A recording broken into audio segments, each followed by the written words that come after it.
بسم الله الرحمن الرحيم. السلام عليكم ورحمة الله وبركاته. بعد السلام وإذا كنا أدعونا يا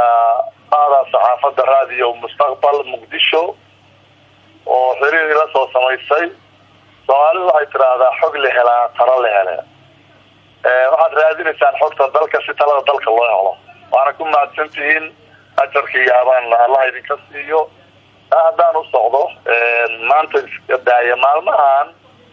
deegaamadan Puntland waxaa jooga ra'iisul wasaarihii dalka ra'iisul wasaarihii haddii uu yimidna waxa uu yimid waxay ahayd dadkiisii iyo dalkiisii uu madaxda u ahaa maasha Allah sidii looga bartay dadkan ama reer Garowe ama reer Puntland sidii mudnayd oo uu mudnaa ayaa loo soo dhaweeyay walow iska dhaliilay wax iska jirjiri karaano Soomaalida daloolo waa iska imaan karaan oo aan daloolo la waayay ama systemka ka timaada ama shaqada ka timaada laakiin sidoo mudnaa waa loo soo dhaweeyay dhaweyntii wuxuu gaaray gobolka Karkaar magaalada Qardho gaaray hogaamiye dhaqameedkii uu tagay si fiican bulshada uu la soo qadeeyay xalay dangaro uu ka casheeyay ra'iisul wasaaraha iyo wafdigiisu ma sha Allah 3 saac 4 saacadeennimo ama 9 saacadeennimona garow soo galay ma sha Allah meeshaan uu hadda joogaa maanta jaamacadda DSU xaflad qalin jabila ka socota ayuu ka qayb qaadanayaa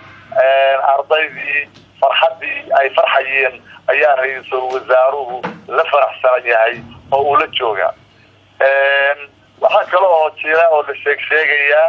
ra'iisul wasaaraha in lagu xasumay dhagax dhig la leeyahay garacad dadka ay ka dhisarayaan dadka deegaanku ayagu ay ku casubeen laakiin sida aan xogta ku hayno mandate-ka ra'iisul wasaaruhu ku socday oo safarkiisa kuma jirin hadayna safarkiisa aysan ku jirinna hada shaqadiisa ra'iisul wasaaruhu in uu wato oo waa wax dow ah hada cid ku toojar garan kartaana waxa meesha inaan weyday suurtagal noqon mayso maslaxada dalka iyo dadka maanta ayaga ayaa loo wakiisay xilligan ayaa shaqadii haya inuu shaqada uu hayo oo uu ku yimid inuu guto waa ku khasban yahay kan sugaysana uu aado mid uusan ku soconna hadda cidna laga yeeli maayo mid waa taas waxa kale oo la jira oo la sheegaya oo ra'iisul wasaaraha mandate-kii uu ku socday kamid ahayd reer Puntland 1998 August koodeedii bay isku tashadeen waxay dhisteen systemka la yiraahdo Puntland hadii ay dhisteen sanad kasta xilligan oo kaleeto waxa dhaqada dabaaldegaas ra'iisul wasaaraha shaqadiisa waxa kamid ahayd wuxuu diyaar u ahaa in uu ka qayb qaato dabaaldegaas nasiib daro odaga Cabdiweli Gaas ah colaadan ku furan tuqarraq kaga furan baa la leeyahay ayuu u baajiyay xafladii dagaal baan ku jirnay xaflad gelimayno warar noocaas ayaa maanta oo caawa dadku ay sugayeen xafladii inay dhacdo ayaa suuqa hadda soo galay mana hubo laakiin cabsi noocaasa oo odagu uu leeyahay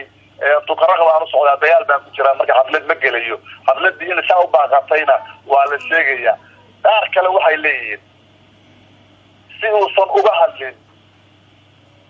ra'iisul wasaaraha hadalka loo soo higmaday oo ficilkii uu ka maqan yahay laakiin hadal goob kasta iyo meel kasta hadal la jooga inuu ka